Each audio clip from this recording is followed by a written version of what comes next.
What is metastasis?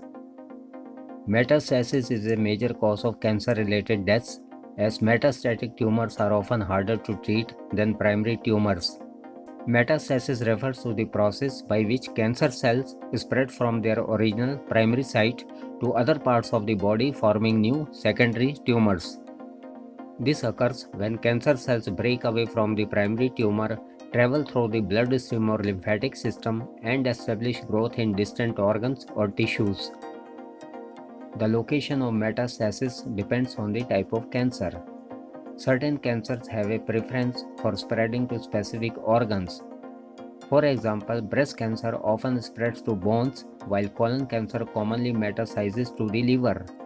Common sites for metastasis include the lungs, liver, bones, and brain. Key features of metastasis: 1. Invasion. Cancer cells invade nearby tissues and penetrate blood or lymph vessels. 2. Circulation. The cells travel through the bloodstream or lymphatic system. 3. Extravasation. The cancer cells exit the vessels and move into distant tissues. 4. Colonization. The cells establish new tumors in the target location. Detection of metastasis. Metastasis is often detected through imaging techniques such as CT scans, MRIs, PET scans, and biopsies, sometimes after symptoms appear in the affected organ. Treatment challenges. Metastatic cancer is harder to treat because of its spread to multiple sites and resistant to therapies.